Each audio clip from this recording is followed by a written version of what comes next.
এখন আর গরমের দিনে বাড়ির পাশে যে বরফওয়ালাগুলো যেত সেগুলো আর যায় না, অনেকটাই কম দেখা যায়। আমাদের এখান থেকে তো যায় না, বরফ খেতে হলে ওই দোকানে যেতে হবে, আইসক্রিম খেতে হলে।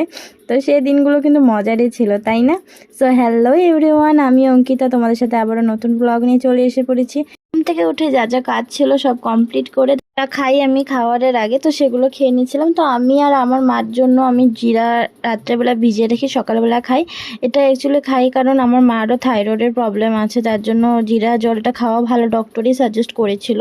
তো তার সাথে আমিও খাই কারণ আমিও একটু ফ্যাট হয়ে গেছে। আমি পারি না, কারণ আমি এত খাই, মানে মানে ভাত অনেক খাই, ভাত ছাড়া কিছু খেতে পারি না। যার জন্য এই জিরা জল খাই, আর যেই জলে খাই তবু কোনো লাভ হবে না, এই ব্যাপারটা আর কি। আর হলুদ আর কাঁচা হলুদ আর গুড় আমি প্রায়ই খাই, কিন্তু মিডিল দিয়ে অফ করে দিয়েছিলাম। তো ভাবলাম আবার স্টার্ট করব, কারণ আমার এত পিম্পল হয়ে গেছে, তাই আবারও ভাবলাম যে না হলুদটা খাই। অ্যাকচুয়ালি এটা খুব ভালো রেজাল্ট দেয়, কারণ আমি এটা প্রচুর খেয়েছি, আমি জানি। আবার কাঁচা রসুন যদি খেতে পারো খালি পেটে তাহলে তো আরও ভালো। তো সবাই জানো আমার বাড়িতে শসা অ্যাভেলেবেল থাকে এই সময়, তো শসা খেয়ে নিচ্ছি, তারপরে আর কিছু খাই না আমি। তারপরে দেখো যত্ন বলে যাকে, মানে এত যত্ন করে বাড়িতে আমি বাগান বিলাস গাছ বলে এটাকে লাগাই, তারপরও হয় না। বাট এখানে জঙ্গলের মধ্যে কি সুন্দর করে আছে। স্বাভাবিক, মানে মানুষ বলো আর গাছপালা বলো, যত্নের কোনো দাম নেই, মানে যত ভালোবাসা দেবে তত দূরে যাবে, সেটাই বোঝা যায়। আজকে দুপুরে রান্না মাই রেঁধেছিল, তার জন্য আমি সবজিগুলো কেটে দিয়েছি, তো যাতে মা তাড়াতাড়ি হয়ে যায়। কারণ এত প্রচুর গরম, এই গরমের মধ্যে কি মানে পারা যায় না, এত কষ্ট মানে বলার মতন না। আজকে শর্টকাট রান্না হয়েছে, যেন মাকে বলেছি মা বেশি হাবিজাবি করতে না, কারণ এই গরমের মধ্যে খেতেও ভালো লাগে না। তার জন্য শুধু সবে যে গাছের সব এগুলো ছিল, ঝিঙ্গা বলো কারকর, তো সব তো একটা একটাই হয় না, এই সব সময় তো প্রচুর হয় না।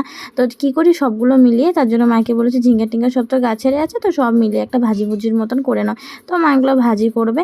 আর কচু শাক ওদিনকার কয়েকটা রেখে দিয়েছিলো, তো সেগুলো মা বলে শাকের মতন রসুন সম্বাদ দিয়ে বলে বানাবে, তো সেটাই করেছি।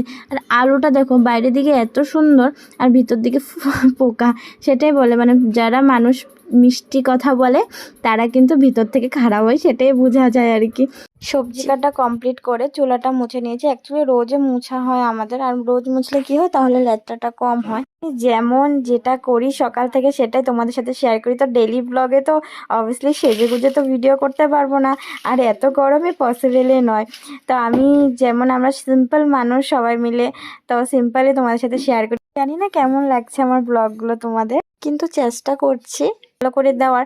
তো হয়তো প্রথম দিক থেকে তো পুরো পারফেক্ট হবে না, আস্তে আস্তে ভালো হবে। তো চেষ্টা করছি, করব। তো ভালো লাগে ভিডিও করতে, তোমাদের সাথে শেয়ার করতে, তাই